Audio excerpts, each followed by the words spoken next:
10 में से 10 सीटें जीतेंगे उत्तर प्रदेश में जिस तरीके। और अयोध्या की जनता ने इसीलिए लोकसभा चुनाव में भारतीय जनता पार्टी को मुंहतोड़ जवाब भी दिया। चाहे अयोध्या हो, चाहे बनारस को क्यूटो बनाने का सपना हो, वो सभी धराशायी हो चुके हैं।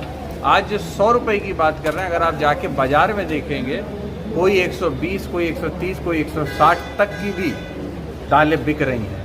और ऐसे में गरीब आदमी कहां से जाके अपने परिवार का पेट भर पाए। शिवपाल सिंह यादव जी ने लोकसभा चुनाव में जहां जहां पार्टी ने जिम्मेदारी दी उन्होंने काम किया है।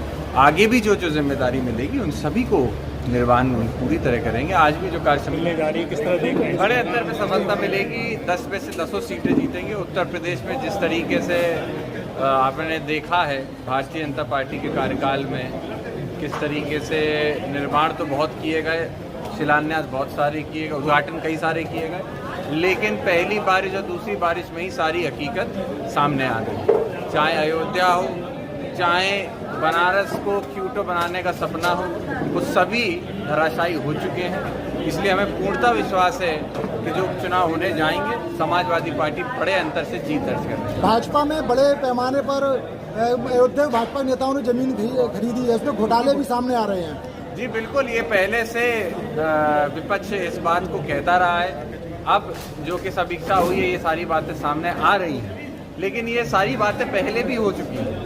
पहले किस तरीके से चंद मिनटों में कुछ करोड़ की ज़मीन को 2 करोड़ की ज़मीन को 18-20 करोड़ में बेचा जाता है। इस तरीके के कई सारे घपले हुए हैं अयोध्या के अंदर। और अयोध्या की जनता ने इसीलिए लोकसभा चुनाव में भारतीय जनता पार्टी को मुंहतोड़ जवाब भी दिया। उत्तर प्रदेश के कृषि मंत्री कह रहे हैं दालें 100 रुपये से ज़्यादा नहीं है। लगता नहीं आपको गरीबों का मजाक उड़ा रहे हैं वो? पूरी तरीके से आपने देखा प्रेस वार्ता थी, उसके अंदर इस बात को कहा गया और किस तरीके से बात कहने के बाद खिलखिलाकर हंस के एक तरीके से गरीब आदमी की जो कमर टूटती जा रही है महंगाई में, उसमें एक तरीके से भारतीय जनता पार्टी ने हंसी उड़ाने का काम निश्चित तौर पे किया है। आज 100 रुपये की बात कर रहे हैं, अगर आप जाके बाजार में देखेंगे कोई 120, कोई 130, कोई 160 तक की भी दालें बिक रही हैं।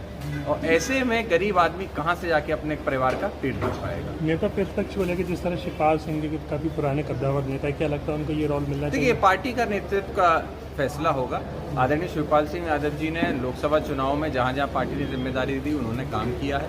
आगे भी जो जिम्मेदारी मिलेगी उन सभी को निर्वहन पूरी तरह करेंगे। आज भी जो कार्यसमिति की बैठक थी उसमें उन्होंने अपनी तरफ से संदेश यही दिया है कि संगठन को मजबूत रखना है। तो मैं समझता हूँ हम सभी लोग, चाहे आदरणीय शिवपाल सिंह यादव जी हों, चाहे जितने भी नवनिर्वाचित सांसद हों, हम सभी लोग अपनी जिम्मेदारी बखूबी निभाने का काम करें। कांग्रेस पूरी तरह से गठबंधन में इस बार चुनाव लड़ने जा रही है, साथ में विधानसभा। जी बिल्कुल, अभी आपने देखा है किस तरीके से आदरणीय राष्ट्रीय अध्यक्ष आदरणीय अखिलेश यादव जी और आदरणीय राहुल गांधी जी का जो साथ रहा है लोकसभा में, आप सबने देखा है एक बहुत अच्छी प्रॉक्सिमिटी बनी हुई है।